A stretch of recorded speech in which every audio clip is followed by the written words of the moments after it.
아직도 제가 가야 할 길은 정말 멀었는데 지금 미흡한 음식을 물론 최선을 다했어요. 하지만 이 완벽에 가깝지도 않은 음식을 먹고 드시면서 굉장히 좋아해 주실 때 이 친구를 잘 선택했구나. 그 컴플리먼트에 의해서 기뻐하는 제 자신을 발견할 때 뭔가 큰 상을 받아서 남들이 판단하는 기준에 큰 게 아니라 제가 만족하는 거잖아요. 제 자신이 그런 큰 만족을 얻었을 때 잘한 것 같아요. 누가 어떻게 생각하든 내가 이런 걸로 행복한 거 제 자신을 봤을 때 이게 잘한 것 같다.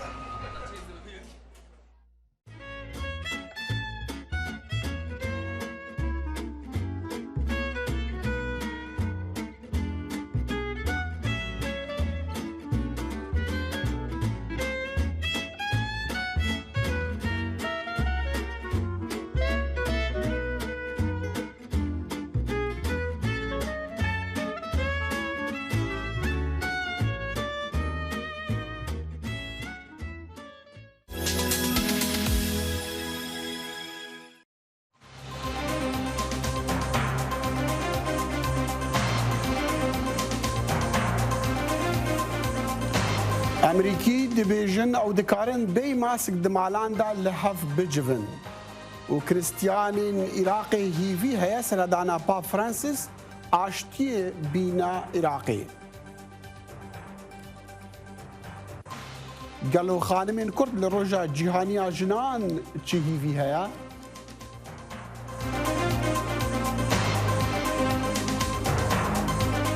سلاف و ریز بخیر هاتن دمگدیه کرد کنکشن جدنگی امریکا لواشنطن کار بدستین تندرستین فدرالی لامریکا دبیجن او کسین واکسین ورگرتن دکارن دمالان دا لحف بجون بیکو ماسکانیان دمام کان دانن بر دوليفن خوا لگورا رینماین ده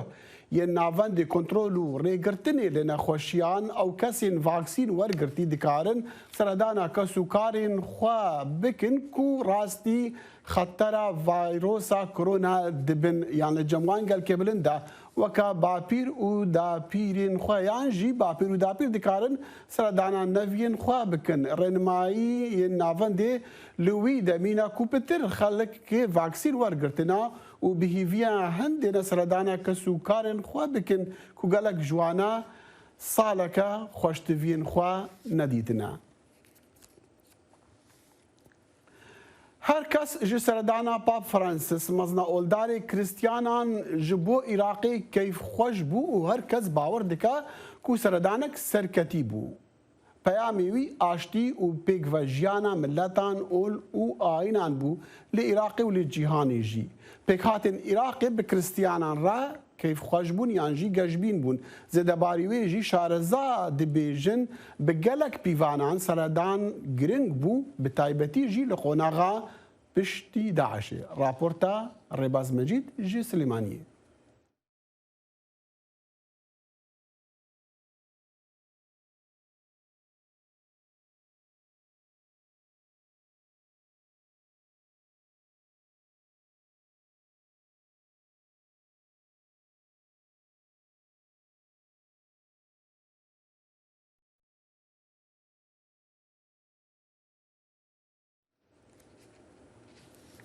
نشني كاوجي اسيفيدارم رابورتا كاوا دنج هبان مخابن بدا خوازا ليبوريني ديارا كيشيك تكنيكي ما هي دنج رابورت مع نايبي هيستن لانها وكما قلت لسرسردانا باب جبو عراقي وكاتشاندي خلق جاجبينا ما رابورت جور هنا يعني برسبا خلقي هنا كريستيان عراقي بتايبجي کو بسردانا ریبری بلندی واتیکانی گجبین بون و باور دکن کو سردان و بو دورین سردانا دورین وان یا پاپ و آشتی ببا بینا هری من وان پشتی وگرانا پاپ جی پیام نیری مه لباجار دهوکی دیگل چند اولدار و خلق عدتی دورا موصل آخفتی و افراپورت جمال رهنارتیا پشتی سردانا پاپا فرانسیس جبو عراق و هرما کردستان بداوی هاتی کریستیان گجبین کرینه کو د پاشاروژکا گش هبیتنو د امناهی و آشتی برقرار بیت لدوردارین مسیحیان جبرکوبنرینا کریستیانان هر جهک پاپا لاواله بکتن به آنهی خود خیر و برکت دکویت اوی جهی. الخطاب اللي ألقاه كان موجه للمسيحيين. گوتار خواندی آراسته بوش بو کریستیانان و دخواز لیکر کو گشت مسیحی او باوری الجموان هی بپارێزیدن و باوریاش بابو باپیرین خواور گرتین و برف پاشاروژه کا باشتر بریک هفن اوش همیا گرنگتر بو. احنا بصراحة شعور لا يوصف يعني. براستی هستکی و صابو ناه تواصف کرن هستکی گلک خوش بو. براستی مبارنت گر پاپا دروژه که هیتا جمع ام گلک دل خوش بوین بهاد ناوی ام دخوازی جمعی کسو کارت خود کن اوی والات خوب بجه هلای ام دخوازیم وگرن داکو باشتی و با آرامی پیشین. هر وسا پشتی سردانا بابا فرانسیس کریستیانین دشتانه نوا وسا دبیجن کو گورانکاری جه هر لایکی و دهنه کرن مینا گورانکارین آبوری و کومالاتی و سیاسی و اف گورانکاریه دید برجواندا گشتی دابن. جدا جدا لأن زيارة البابا از گلک و گلک دلخوش بوم جبر کو سردانا پاپای سردانا کامیجوییه مدجان خدا پاپا ندید بو بتنه ناوی مبهیز بو بله حمد و شکر هاته ویره و سردانا مکر او مبجاوه خودیت و مپیشوازی لیکر و بآنهیا خود امناهی بو توای عراق وگرید. انا ايش اقول لك احنا از چی بجم بوده راستی ام امیدوانی گرانکاری بسردوری ده هبن و هلوستین تازه هبن و برجواندیا خلکی دابید جبر کو خلک چه دا خوازه بکتن تنی خدمت گزاری هبن و جانکا خوش. سردانا پاپا فرانسیس پاپای واتیکان جبو دشتا نینوا گرنگیه کا تایبت هبویو بروژکا میجویی هاتیه القلمدان اوه کنیسة الطاهره یا مازنه لقزا حمدانی قرقوش لسر و کرسیه پاپای واتیکان چندین پیام را گهاندن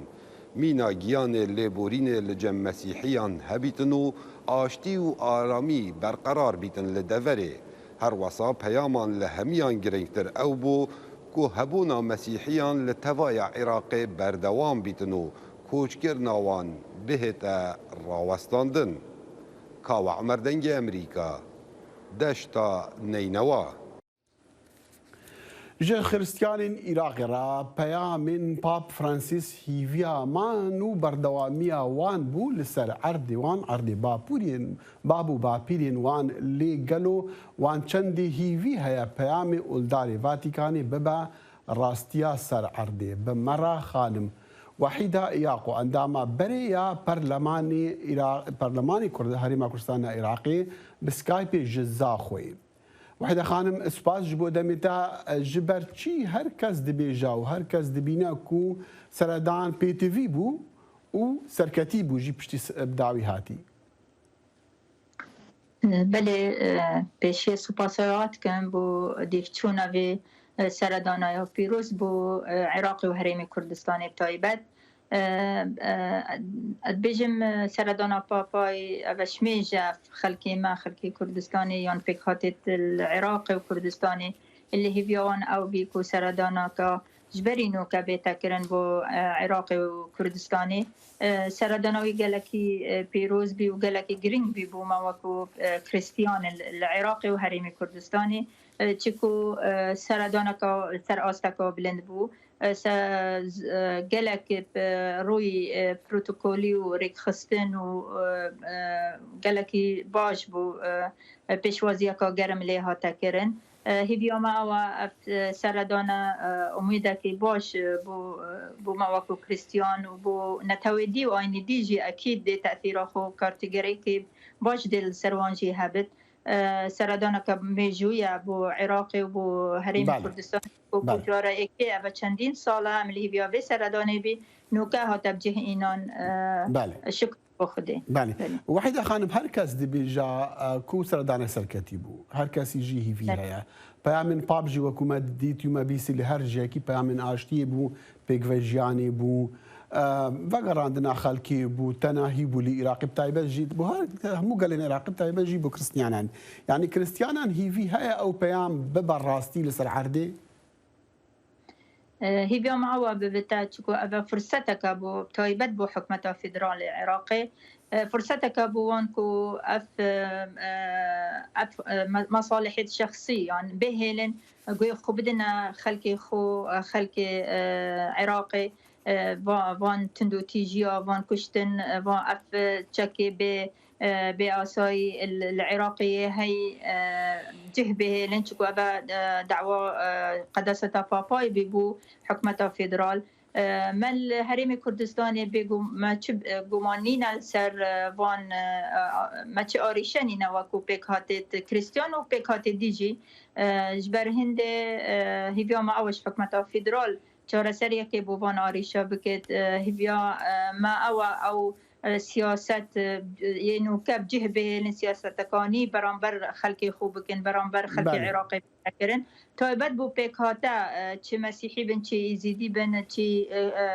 نتویدی یان آینی دی جدا جدا العراقی چکو پراستی هرشکا گلک مازن او چندین ساله بری هرشا داعجی افتشتا هبی هندك ميليشيات السروان هرشا هاتا كرن و برو هرم كردستاني هاتن ديف اوجي راس باردا جناب سروك بارزاني بي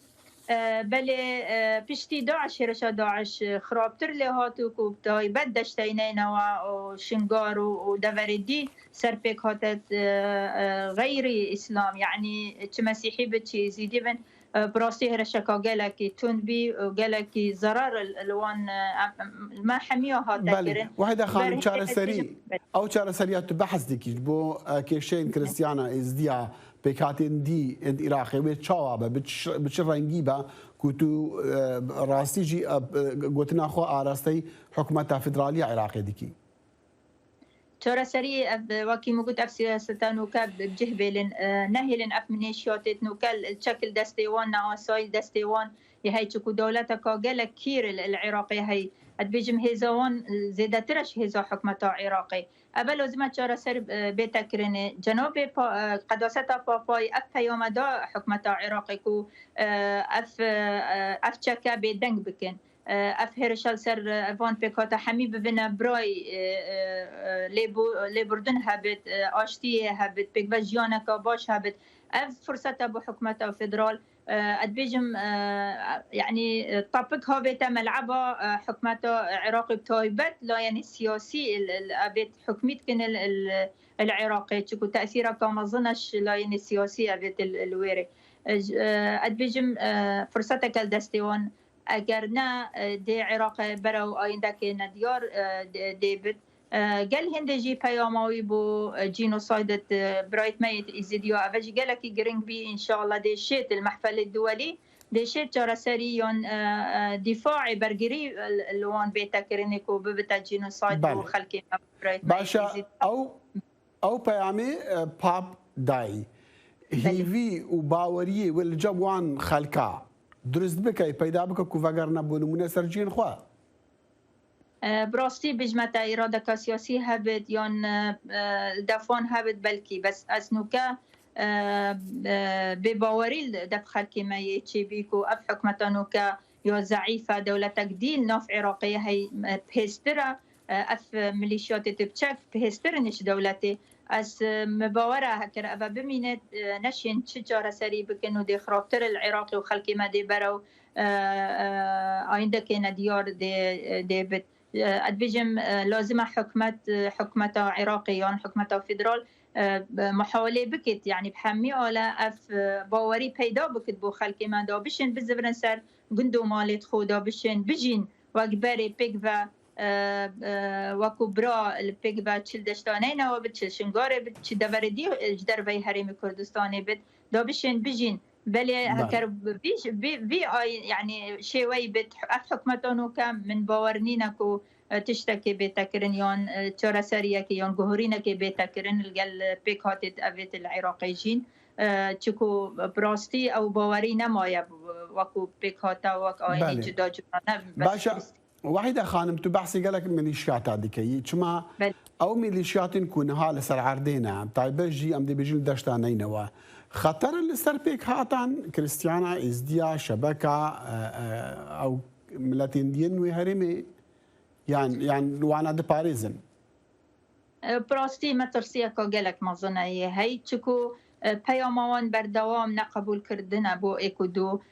پیام غیری اسلام يعني كافر بينن يعني او فكره تكفيري ادبيجم فكر خرابتر الشريجي يعني هيرش السر فان بيكاتا فكره تكفيري العفو ببورا تكفيري الدفاني هيكو حمينا حكينا اسلام بتكافره يعني فيشي ويتعاملون قال خلقك دي غيري اين اسلام التتكرن ابا ما ترسي دارا قالك سر اين دي سر بيكات دي او الجين العراقي ابا هالبتا او كومالين ام بيجن راديكال وتيرورستن كو باوري هاي لانها ما دي باب بخوت ناف موصلي بخان موصلي كو جهي كو ابو بكر بغدادي خلافه للراقه هاندي واحده خانه متخاص اشتبه برسم كيشين كريستيانا ايرو العراقي ولا هرم كردستاني تشنا العراقي زورن تشكو او بيك هاتا وكو كريستيان نماين العراقي الشين بيجم يعني يون جمارك قالك كيمي ماين العراقي حمي برا وكردستاني تهاتين يعني زيادتر خلقي ما ين كريستياني الهرم كردستاني تشل هوليري اكن جيبينا يون الدهوكي باريزبا هدوكي اكن جيبون حتى انه كانش يوم بزفرن سر مالو ملكيت خوتش كل ويري حكمته مركزيا حكمته فدرال نشيا وان باريزت ما فيت وان بيتا باراستن شكو وكم قلت عندك ميليشيات الويري تاثيرك يعني قالك ما ظن سرجيانا وان بل الهرم كردستاني ام ناهيجين ام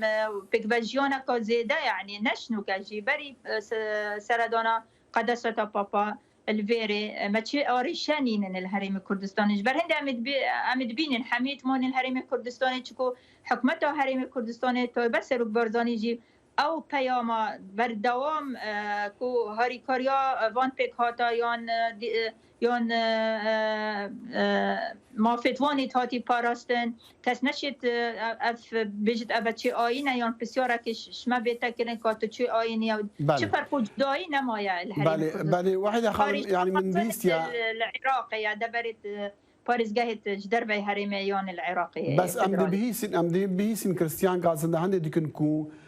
زيدا قافي لسر عردتوان وقندتوان هندك هاتنا كنكو هند قالك شوان قندا كريستيان تدانا معنا وهاتنا داقر كرن ندستي كريستيانا دانا بونمونه ياك شوان ارشين كو امد بهيسين الكريستيانا العراقي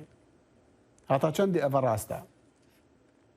يعني الهرم الكردستاني تبع الهرم هلبتا وان قندي السنوري قال سوريا ونبرع سنوري سوريا وتركيا وعراق دا وان قندين كريستيانا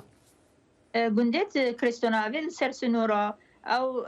نسبب حكمتهم سبب اف ميليشيات الدي وكيد بكاكا وان عرضا اف اريشاي تشي بمطرصال يعني بريها بونا باكيجي بريها بونا باكيكيل وان جادي ساهر او بحثت كن الصارن هزار ونحصد نوطان جهار او بحثت هاتا كرن كو عردن وان هاتنا قرتن قالك قندت وان هاتنا قرتن دستي كريستيانا عردي هاتي قرتن شكو خلقي ما يعني برو جدربي شوي يعني شوي جدربه قندت ماين خالي يعني تبيتنا بيت خلقك كده الويريجيت يدتر هندك أريشة يتهين أريشت كمالايتينا يعني نا تعدايك نا يعني خاكي هاتي قرتن يعني عدتواني هاتي قرتن يعني شاهد بينم أريشك سر عردية هينا بين خزانك بسلمان قال بسلمان يعني مسيحي قال مسيحي جيتين يتهين مسيحي قال بسلمانيتين أبان يعني نتيجة كمالايتية يعني قندك برخ قندك مسيحي قال قندك بسلمان نزيك يكن يعني دفع كن جيرانت كن اكيد مشكله كوماليتي يعني نسبب كو ابا مسيحيه يعني ابا بسلمان ابا ايزيديه مشكله كوماليتي هريتين وبين حمي اينا وبين حمي نتوا بس خلكك يما يعني هندك مزايده سياسيه كن جبر هل بجورتنا جبر هندك تشتي دسكبت دي دستي خوفا بينن ابد بتورقه كل دستي وان كو تعدايل متى تكرني يعني زبيت ما يتهاتين دست سرکرن ادبیجم ابا هکر مروف بچک ضمیر و درستاهی بیجت ابا او نینا يعني دیجی آینه که یون دیجی نتوایکل الهرم کردستانی بارنا کو حكمت ما وجناب سروكي قبيل ناكد بيتشت واحدة خانة بسيارة من داوي أبو تبحثي مثلا دركتنا كريستيانا كرج عراقي ام زانن مليون ونيف يعني 2 مليون القرعه جدرينكم كريستيانا بخوادي بيجن دا العراق ذهبونها بلكي 200,000 حتى 300,000 معنا شرطي فقريانا وان ويتشبع يعني دوي تشبي كرن حتى او بكارن فقريان او بخوازن فقرن جدلي خوا جرا عولي باوركي لازم بيتا پیدا کرن بوان يعني نو بينا خلقي ما يعني نو بينا وان چكو وقتی هرشا داعش هاتی کرن اف دورو برید منطقه کریستیانا یا نتوی دیجی او خلکه اف مال و ملکت وان نیشا داعش هاتا کرنی بجا پیدا بونا باورين وبين خلكي معولي يعني وكيف عربي بيجن مصالحة وطنية ناف لبردن اللي كودو بيتا كرني يعني باوري بون هابت يعني نجارك دي هرشك دي بسري وان بيت افتشتو هني قالك ضرورية دوب قرن يدوي خدمة جوزاري نما يعني ملكت وان خانيت وان يتهاتين سلطان دن يتهاتين تولان كرن يعني جهنينا بينا ديكي وين نخدمة جوزاري أنا يعني أبى لازم أحمي بيتا پیدا کرن بري أو يعني بزرن نوكا شبواري نماينا دي أو دركتي وكو جيانك دي بخوي پیدا كريج دربي والله هفر أبى پیدا نكن أدبجم من نباورا خلقكي مجدر بزبرتا أبيت ما يجي برو چونه يعني راسي بدال نبتشوكا پیام پاپ او بوکو او بکار من ارض خو بمين قال لك سپاس خانم وحيده يا اخو عندما بري يا برلماني هريما كردستان العراقي جزاخو بكرت كونكشن رابو سپاس پلاتفۆرمەکانی دەنگی ئەمریکا لەسەر ئینتەرنێت بۆ ئاگاداربوون لە نوێترین هەواڵ و زانیاریەکانی ڕۆژ سەردانی ماڵپەڕی دەنگی ئەمریکا بکە هەواڵەکانی سیاسی ئابووری هونەری وەرزشی لای ئێمە ببیستە و ببینە لە ئەپەکانیشەوە هەواڵەکان لە هەموو شوێنێکدا بەردەستن دەنگی ئەمریکا خێرایی متمانە ڕازگۆیی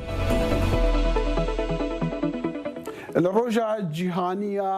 جنان ده دوشامی بو خانمین کرکوک و گرمیان دبیجن ریجایا تندوتیجان لدیجیوان برف بلندبونی و زیدابونی وان داخواست کرد و پنگاوین تند بین آبتن جبو ریگرتنی لوان تندوتیجان پیامری دنگی امریکا لکرکوک دلشاد انور افراپورت گهاندیا هەموو ساڵێک لە 8 مارسدا ژنان دێنەوە دەنگ و داوا دەکەن سنوور بۆ تونوتیژەکانی بەرامبەریان دابنرێت بەڵام هێشتا دۆخی ژنان لە ئاستێکدا نییە کە پێی ڕازی بن. گرفتی گەورەی ژنان ئەوەیە تونوتیژی دژیان بووەتە کولتور و بنەبڕکردنی ئاسان نییە. ئێمە ئەمانە کاتێک هەیە لە کۆمەڵگە ئەم سیستەمە هەیە تۆ بێ وابێ ئەو بێ ئەبێ ئەمە بێ ئەمانە هیچ خزمەتێک ناکە بۆی گۆڕانکاریەکی بنەڕەتی لە پرسی ژنا بکرێ گۆڕانکاریەک بە شێوەیە کە ژن بتوانێت خۆی بێ بتوانێت ژنانە بێ بتوانێت ئازاد بێ بتوان مرۆڤ بێ بتوانێت مرۆڤ بێ نەک هەر ژن بێ مەسەلەن ژن لە ئاستی مرۆڤ لە ئاستی پیاوە یان یەک حسابی بۆ بکرێت وەکو مرۆڤ. ڤایرۆسی کۆرۆنا تەنها قەیرانی تەندروستی لەگەڵ خۆی نەهێنا بەڵکو قەیرانی کۆمەڵایەتیشی دروست کرد. کەرەنتینە و وەستانی بازاڕ و مانەوەی پیاوان لە ماڵدا بووە هۆی سەرهەڵدانی زۆر کێشەی خێزانیش. جائحەی کۆرۆنایان بڵێن ئەم سەردەمی کۆرۆنا کە ئەمەش دیسانەوە بارپرسیەکی بۆ سەر ژنان دروست کردووە چی لە ماڵەوە چی لە دەرەوە بووەتە هۆی ئەوەی توندوتیژەکان زیاتر بەرامبەر بکرێ لەگەڵ ئەوەشا ئێمە باس لە هەبوونی یاسا ئەکەین خاستەن بۆ ئەو کێشانەکە بەرامبەر بە ژنانی ئەو توندوتیژانە بەرامبەر بە ژنان ئەکرێ کە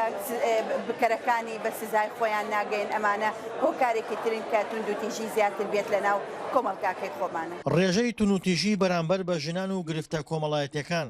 لە ناوچە کێشە لەسەرەکان زۆر بەرزترە بەراورد بە ناوچەکانی هەرێم. بەو پێی جەنگ و ناسەقامگیری ئەمنی و سیاسی لەو ناوچانە پشێوی خێزانیشی لەگەڵ خۆی هێناوە. حاڵەتی ئەوەشمان هەیە یعنی وەکو عەرەب پیاڵێ گسە بگسە ژن بە ژنی یعنی ئەمانە توندوتیژیەکی زۆری لێبێتەوە کە زیاتر حاڵەتی ئینتیحارە کە ئەوەی کە ئێمە بەدواچوونی بۆکەین ئەویش ناتێگەیشتنە نەتیجەی ناتێگەیشتن و نەتیجەی نەبوونی خۆشەویستی لە ناو خێزانە و خێزانەکە هەڵەوەشێتەوە. گرفتە کۆمەڵایەتی و خێزانیەکان لە عێراق و هەرێم پێناچێت بە ئاسانی چارەسەر بن بەو پێی حکوومەت هێندە کێشەی زۆرە نایپەرژێتە سەر پلاندانان بۆ ڕاستکردنەوەی باری لاری خێزان و هێنانەوەی بۆ سەر ڕێچکە دروستەکەی. دڵشادەنوار،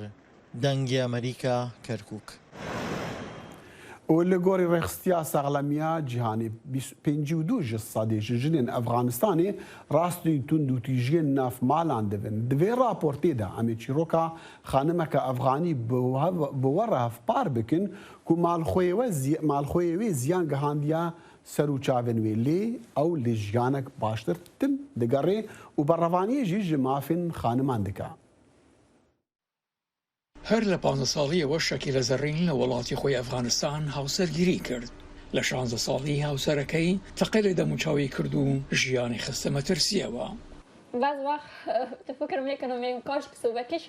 هەندێک جار حەز دەکەم لە خەوڕا دەبم بۆ بینینی موعجیزەیەک کە دەموچاوم چاک بۆتەوە، بەڵام کاتێک لە خەوڕا دەبم ئەو موعجیزەیە لەوێ نییە. بەڵام ئەو لە تێکۆشان بۆ ئاسایش ئازادی و ژیانێکی باشتر نەوەستا. لە ساڵی 2013 زەڕین لە کەنەدا مافی پەنابەری پێدرا کە خەونێکی بۆ بەدیهێنا. من لە چوونە خوێندنگا ڕاگیرام، بەڵام پاش وەرگرتنی مافی پەنابەری لە کەنەدا خەونی گەڕانەوەم بۆ خوێندنگا بەدەستهێنا. لە یەکەم ڕۆژی خوێندنگادا کە لە تەنیشت هاوپۆلەکانم دانیشتم گریام، بەڵام ئەوە فرمێسکی شادی بوو.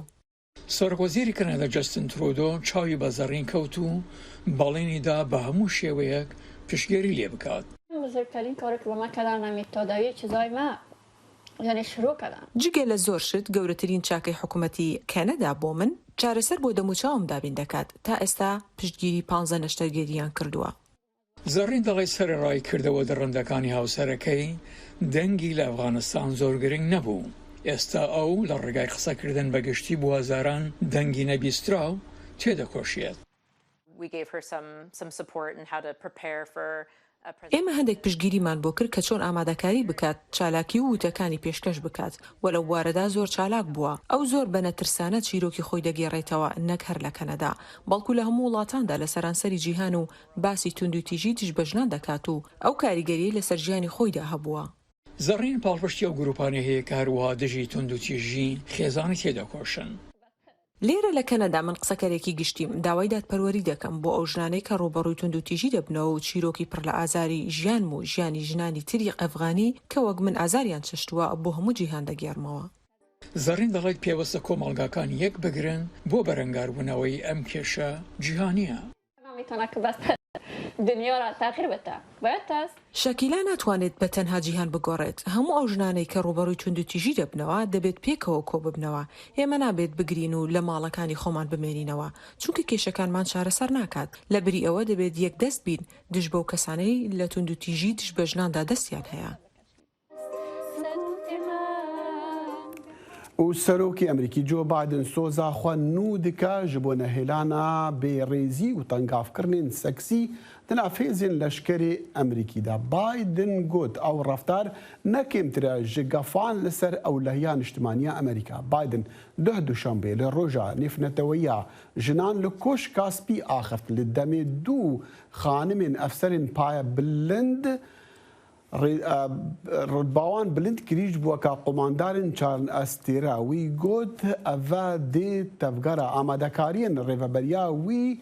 بن ji بۆ نەهێلانا destdirêjî û zêdegaviyên seksî di nav hêzên çekdariyên Emerîkî de û dêsengî jî li ser astê herî bilind dest pê bike. بهیویا دەمێن خۆش دەگەل بێ بەرنەما کورد کۆنەکشن ئەفشەن بابەت بوون بەشوەڕە ئامادەکردن مخابن بابەتێک مەک و دەنگێوێ نا ئامادە بوو بهیویا داخوازە لێبوری ژوە دکین و بهیویا دەمێن خۆش شاتا بەرنەمەکدی و ڕۆژە ئەینی و کورد کۆنەکشنەکدی هەر شاد و بەختەوەر بن و دەم باش.